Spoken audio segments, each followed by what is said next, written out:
ပါတယ်ဒီနေ့မှာတော့ဒီ Lavish Hair Studio မှာလူကြိုက်အများဆုံး treatment လေးတစ်ခုအကြောင်းပြောပြချင်ပါတယ်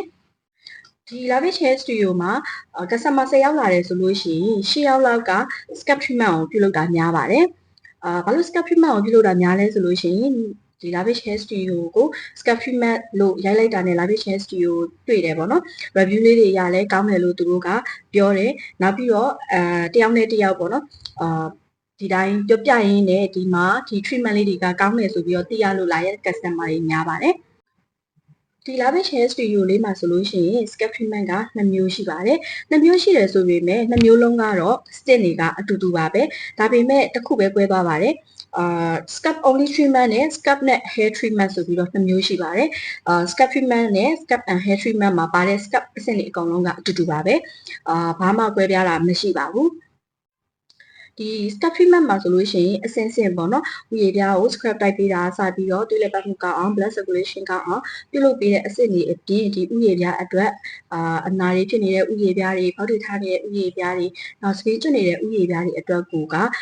ထည့်ပေးတဲ့ max အဆင့်တွေအထိပေါ့နော်အဆုံးထိပါပါတယ်အဆုံးထိ scalp only tonic ပေါ့နော်hair ကိုလုံးဝသုံးလို့မရတဲ့ scalp only tonic တွေလည်းအဆင့်ပါပါတယ်အဲ့ဒီအဆင့်တွေအကုန်လုံးပြီးတဲ့အချိန်မှာတော့ hair treatment ဆိုတဲ့အဆင့်လေးတစ်ခုပါတယ်ပေါ့နော်အဓိကကွဲသွားတာကအဲ့ဒီတစ်ဆင့်မှာပဲကွဲသွားတာပါကျန်တဲ့အဆင့်အကုန်လုံးကတော့အတူတူပါပဲscalp treatment only ရောလုပ်လို့ရလား scalp နဲ့ hair treatment ရောလုပ်လို့ရလားဆိုနှစ်မျိုးလုံးလုပ်လို့ရပါတယ်ဒါပေမဲ့ scalp treatment ဒီစပင်တိုတဲ့လူပေါ့နော်original စံသားကောင်းတဲ့လူတွေဆိုလို့ရှိရင်တော့ scalp only လုပ်လို့ရပါတယ်hair treatment ပါတယ် scalp plus hair treatment ဆိုတာလေးကကြတော့သပင်ရှည်တဲ့လူတွေနောက်သပင်အတွက်ကို treatment တက်လုပ်ဖို့အတွက်အချိန်မပေးချင်တဲ့လူတွေပေါ့နော်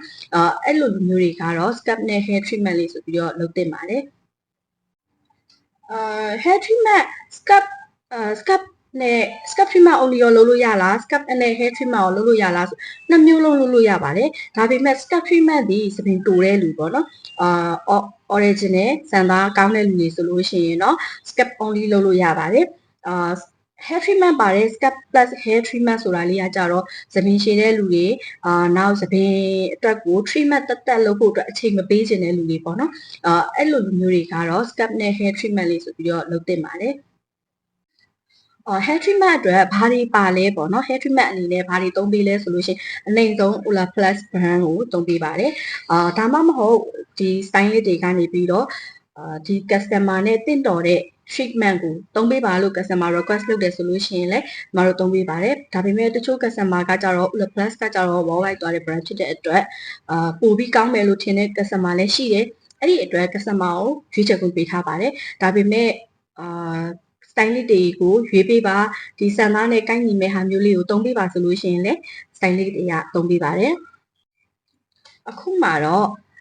ဒီ scalp treatment ဒါမှမဟုတ် scalp နဲ့ hair treatment အတူတူပါတဲ့ package လေးပေါ့နော်အဲ့ဒီနှစ်ခုမှာနောက်ထပ်အဆင့်လေးတစ်ခုတိုးပေးထားပါတယ်ဘာအဆင့်လေးလဲဆိုလို့ရှိရင် customer ကလာပြီးတော့ scalp treatment လုပ်တဲ့အခါမျိုးမှာဒီဥယျာဉ်ပြားကိုစက်နဲ့စစ်ဆေးရတယ်ပေါ့နော်ပြီးရင် after မှာလည်းတစ်ခေါက်ထပ်ပြီးတော့စက်နဲ့စစ်ဆေးပေးတဲ့အဆင့်လေးပါပါသေးတယ်အဲ့ဒီအဆင့်နှစ်ခုလုံးမှာရှိတဲ့ video လေးကို customer ကိုထည့်ပေးလိုက်ပါဘာဖြစ်လို့လဲဆိုတော့ customer ဒီ hair scalp treatment လုပ်သွားတဲ့အချိန်မှာမလုပ်ခင်မှာ treatment မပြုလုပ်ခင်မှာဘယ်လိုဥယျာဉ်မျိုးလဲ